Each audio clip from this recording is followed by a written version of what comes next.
Hi, Tara. Thank you for joining me all the way from Michigan, USA. Firstly, most importantly, how are you doing? How's the family?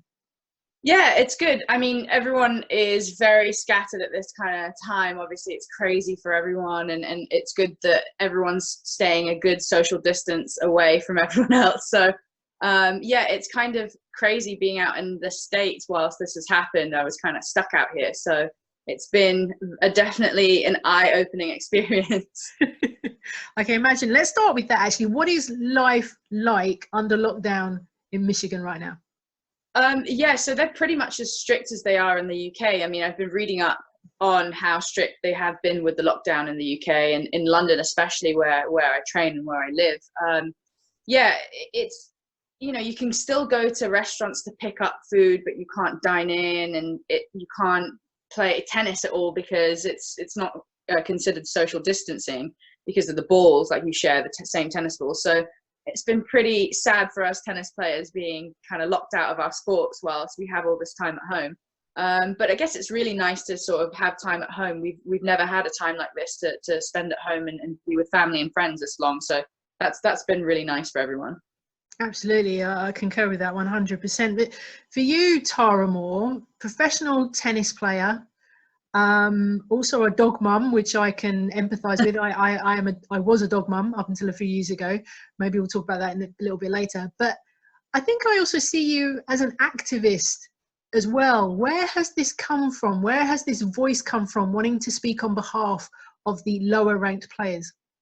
Well, as someone who's played at Grand Slams and then someone who's also dropped down to play 15Ks and played in the middle of absolute nowhere, I've kind of seen every side of the tennis world. And I feel like there's not very many tennis players willing to speak out about how players are treated.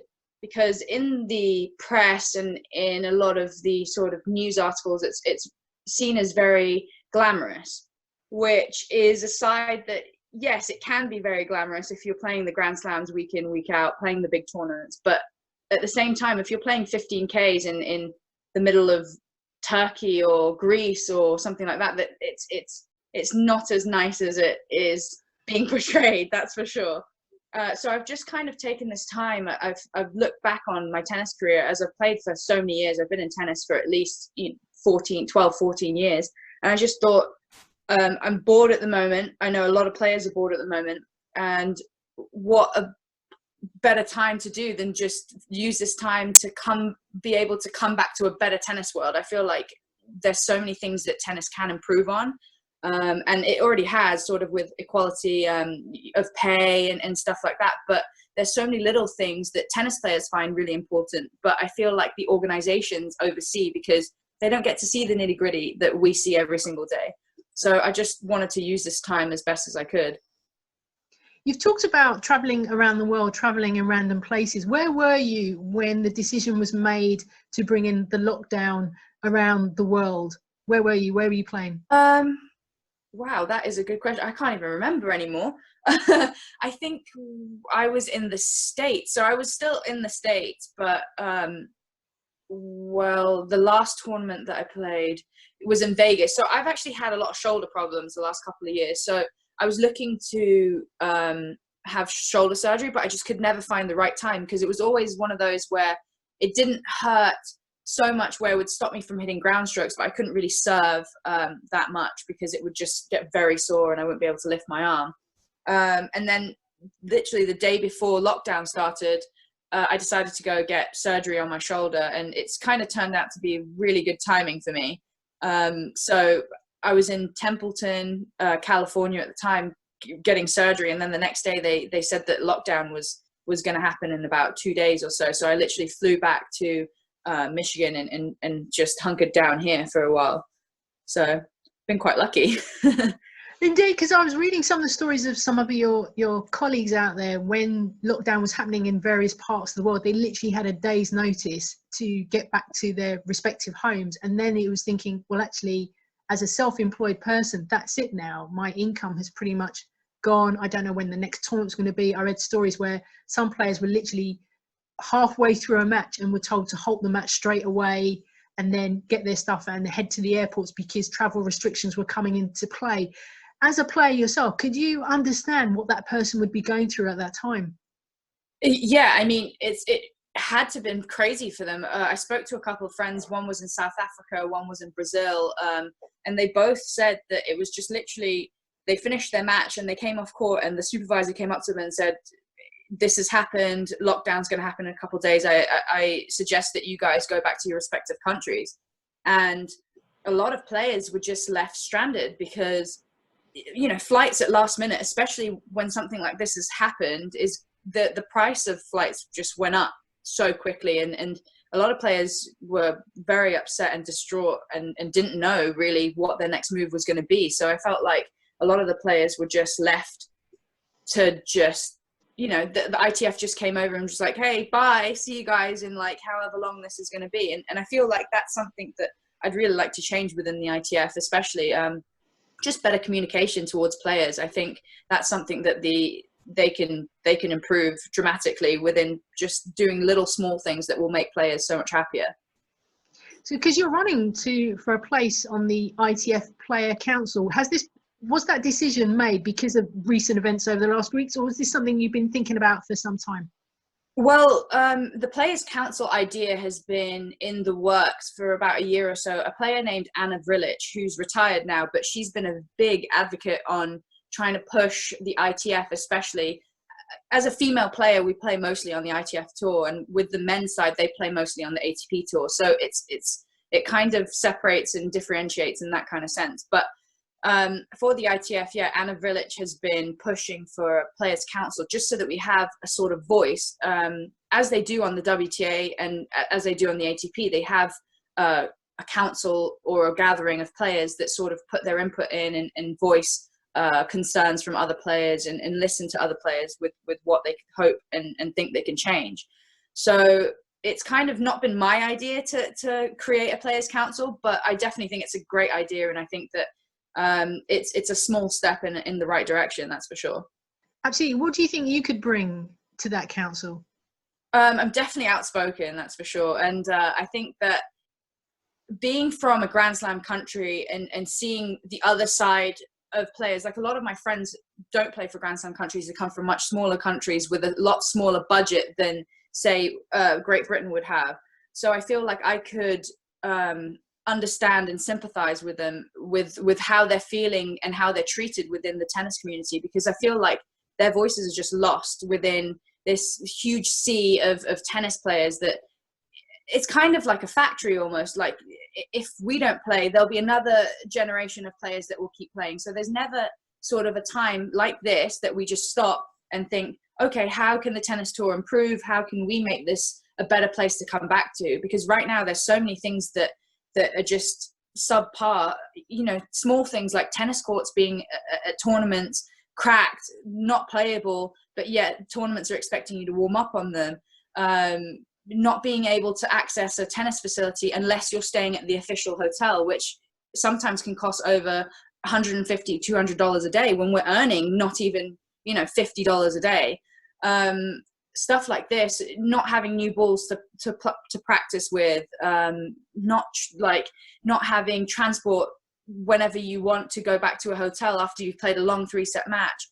Just stuff like that it seems so simple and rudimentary to us, but to the tennis world, it's daily life. That's how we live. That's how we survive. We have to just roll with the punches kind of thing. And I just feel like tennis players should stand up for themselves and elicit change somehow. What change do you want to see?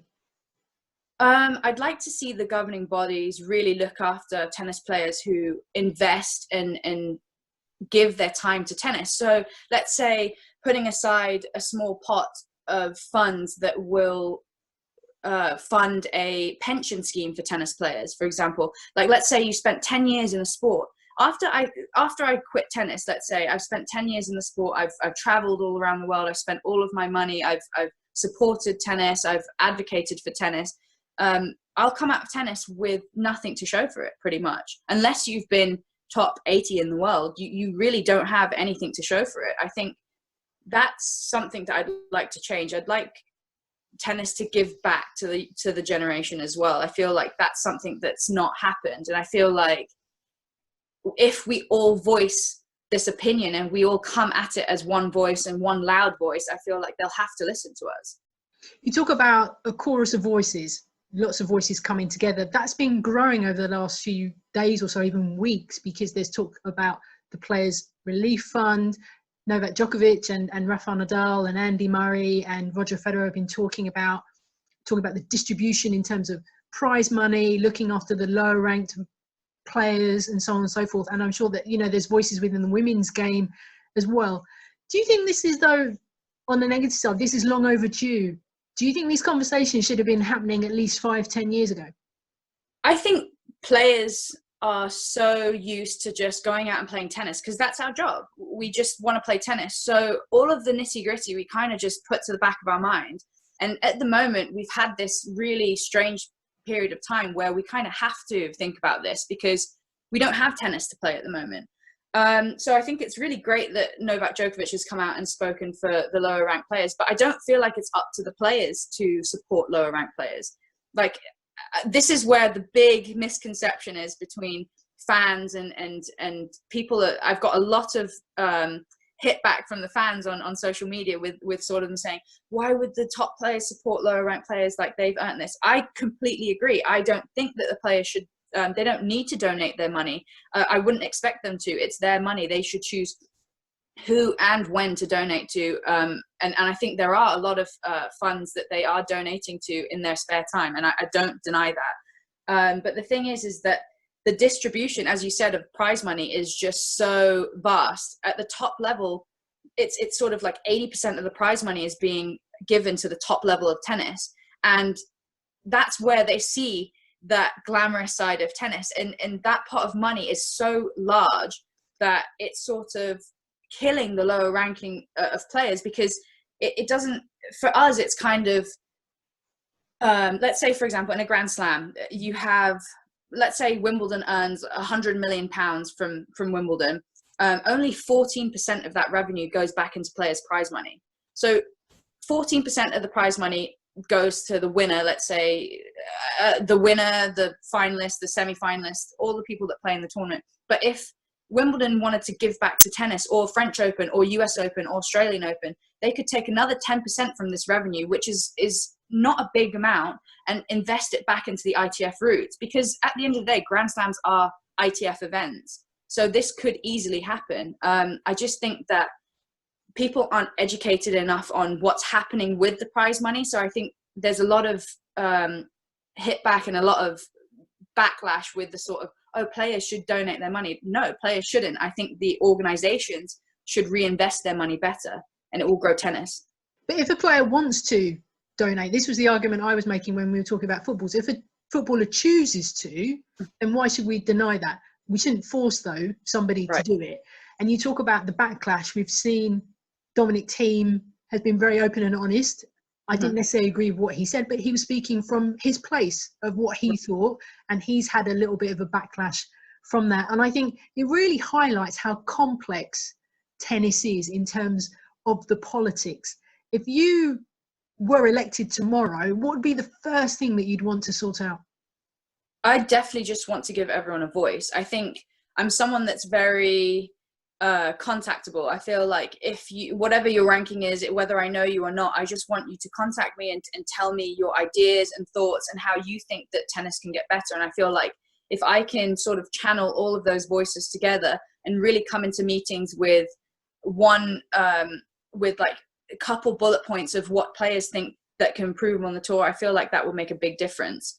I feel like I'm very organized and able to just voice the problems that are happening right now. I feel like there's so many problems within tennis that many players just overlook because they just want to play tennis. We just love to play tennis. And I think I've gotten to the stage in my career now where I'm coming to the latter stage of my career where I'm starting to see these cracks, and I'm thinking, what am I going to leave from my tennis career? And I think that the best thing that I can do is try and elicit change. You're talking about a legacy, essentially. That's what you want to create. Is that something that you've always wanted, or has that just come up in the last few years or so? I wouldn't say it's a legacy, because I feel like legacy is that word is reserved for a Serena, a Roger Federer, someone that's really just changed the game, come in and blown everyone off the court, and that's what I see as a legacy. But for me, I just want tennis to be a friendlier place to start a career. I think at the moment it's something that I wouldn't recommend to juniors. I would always say, use your tennis talents to go to college, get a really good education, come back out 4 years later. You still have so much time. Like tennis, you can play until your late 30s now, as you see with Federer, Serena, Nadal. I definitely would say go to college, use your tennis skills to get a very good education, use those 4 years to build your tennis as well, and build your mental capacity, and come out and just really, give it a run for it. But at the same time, have a plan B, because right now in tennis, if you're not top 80, you're not earning money. And that's the point I've been getting across to a lot of people. I think, like you talk about, there's a misconception. I think there is a misconception that tennis players earn tons and tons of money. And I think given the pandemic, I think it's really highlighted the differences between the top 10 to the top 100. And hopefully those conversations will continue, and some action will come from that. So let's talk about you as a player. Who are you as a player, Tara Moore? I think, I don't even know how to describe that. That's a good question. Over the years, there's been a lot of controversy surrounding me. I've always had sort of a different approach to tennis. I've always just wanted to enjoy tennis and have fun, and that sort of hasn't really rubbed up a lot of the organizations that I've been involved with the right way. But I think at the end of the day, I have a very loud voice, and I think a lot of people don't know how to deal with that, and they sort of push me aside and say that's not the way tennis should be, whereas I think tennis, as you see with Kyrgios now, we need stuff like that. We need people that have a voice. We need people that are different to make it more interesting, because it's getting to a stage where it's so monotonous. You see the same players, you see the same thing, and we need someone to mix it up a little bit. So I think, that's what I would try and say my own persona is. And before the pandemic hit, what were you working on in terms of your game? Well, I was really struggling with injury, probably for the past year and a half. I had a really bad shoulder problem, and I was just struggling with whether I wanted to continue or not. So this pandemic's actually given me the opportunity to take a step back, train a little bit more, do my rehab properly. I already obviously had shoulder surgery, so I had to rehab after that, and just really look after my body. I think a lot of players are using this time right now to relax, and because we don't actually have an off season, unlike football, unlike cricket. They have times where they have home time. For tennis players, we have from November to December, so we have in essence 3 weeks, and most of the time you have to train through it. So I think a lot of players are taking a big sigh of relief right now, if they can, because a lot of other players are struggling. So there's two sides of the coin, really. You mentioned about two sides of the coin. The one thing I did want to ask you about is this discussion about merging the ATP and the WTA. There's been so much chat about it, and again, I think there's a lot of misconception about what that's going to look like. When you heard Billie Jean King, for example, saying, yes, this is something that I've wanted for a really long time, what were your thoughts around that? Well, I've been following Billie Jean King for a long time. Obviously, she's a legend, and I think a lot of her policies are great, and what she's done for women's tennis has just been phenomenal. But I think she's been advocating for this merger since the 70s, pretty much since tennis has been created. So I think, for women anyway. So I think that there are two things that can happen. It could turn out to be fantastic. They could share costs on hosting tournaments. They could share costs on media, broadcasting and stuff like that, and really be able to gather a pot of money which they can reinvest into tennis. Or it could happen as women's tennis becoming sort of a sideshow for men's tennis, because it could be an acquisition rather than a merger, because right now obviously the ATP have a lot more power than the WTA. So I think it just depends on how it's done and what comes out of it. It's sort of a very fragile thing. I think there's one side that could just be great and it just could turn out perfectly and everyone's happy, and then there's another side that could just explode in everyone's face. So I'm kind of middle. I haven't read too much or enough. I've read a lot, but I haven't read enough to sort of stake my claim on either side yet. But I'm cautiously optimistic. Cautiously optimistic. I like that. I like that quite a lot. So for you, as somebody who's quite strong-minded, has a voice, is very passionate about the game and loves the game, how difficult has it been managing your shoulder injury and thinking about what the future holds for you as a player?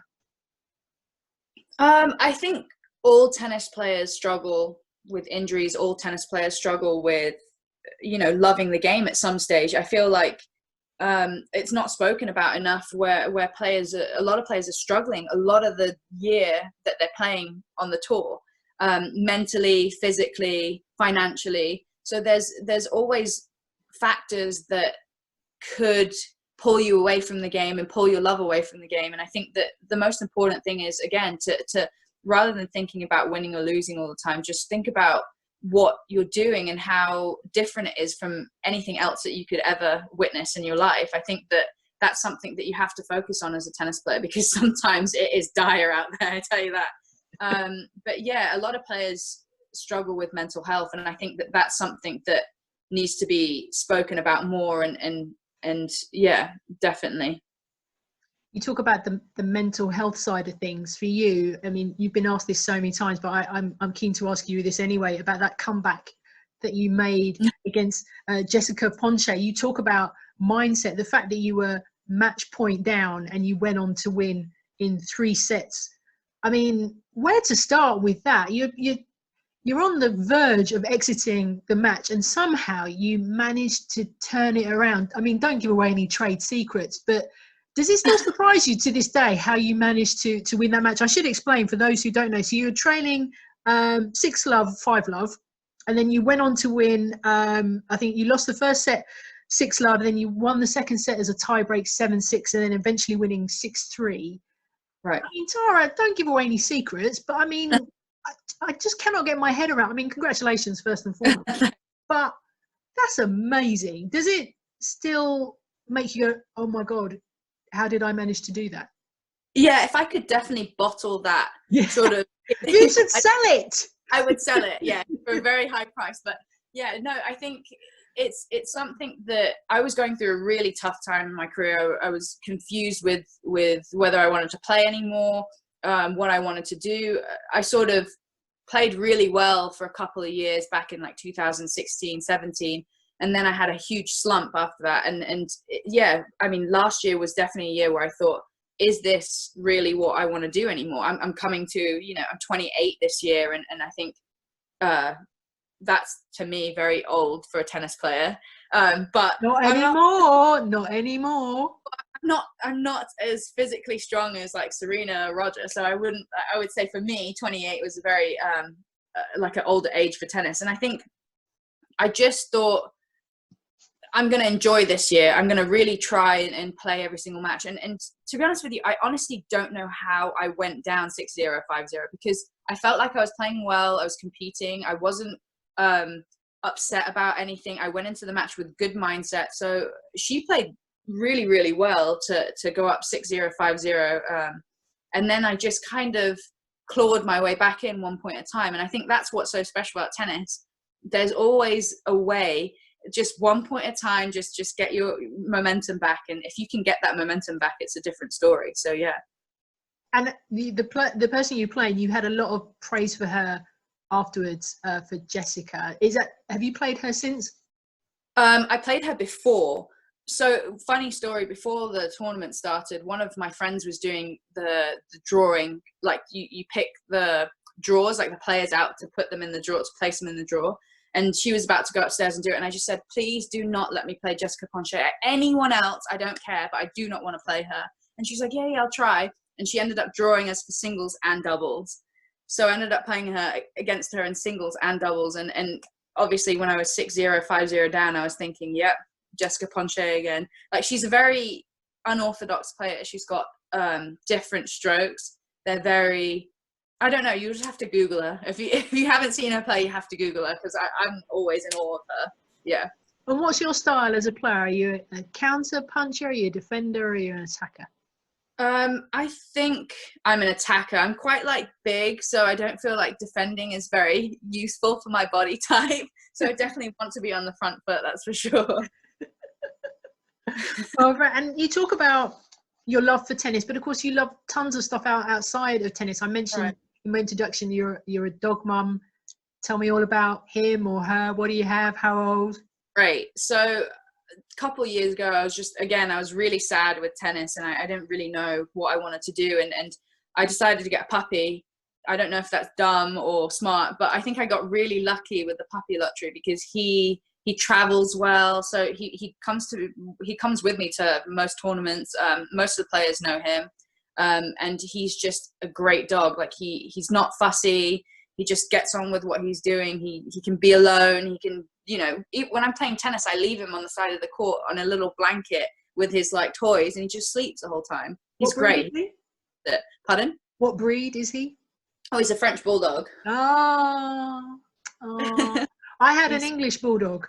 Oh. Yeah, he passed away it'll be 3 years in August now. Oh, I'm sorry. And, no, thank you. I miss him every day, but I've got photos of him everywhere. And I remember in those puppy stages, he had so much energy, just running around like anything. The minute he turned 2, he just was happy to snooze pretty much most of the day.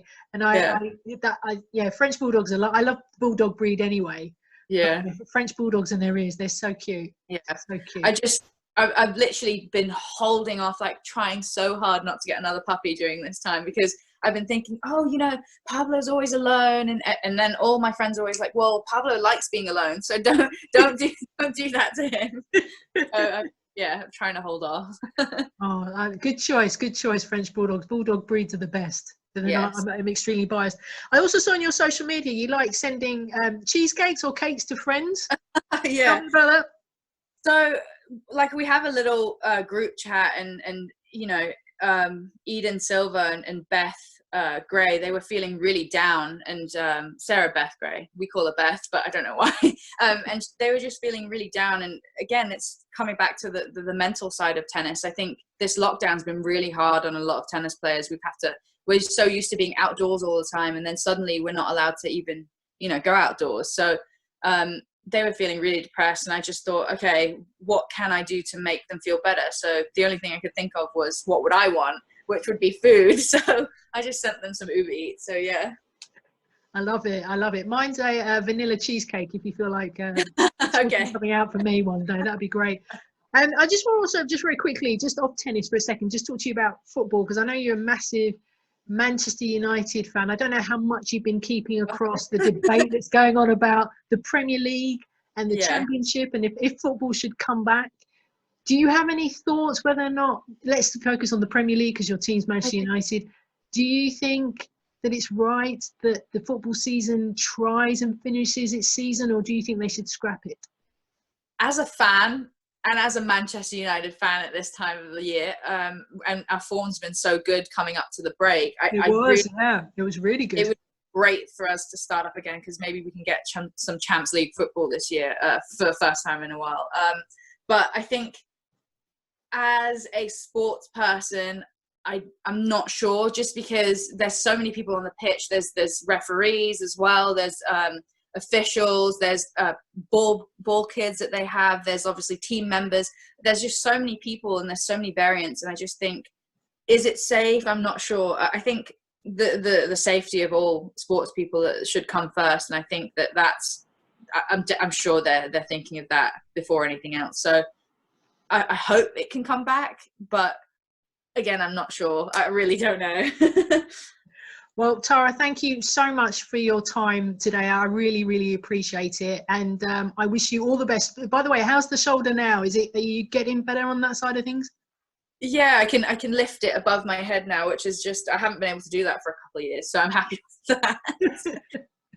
Well, whatever happens over the next few weeks or the next few months, I wish you all the best. And I do hope to see you back on a court fairly soon. But thank you so much for your time today. Thanks for having me.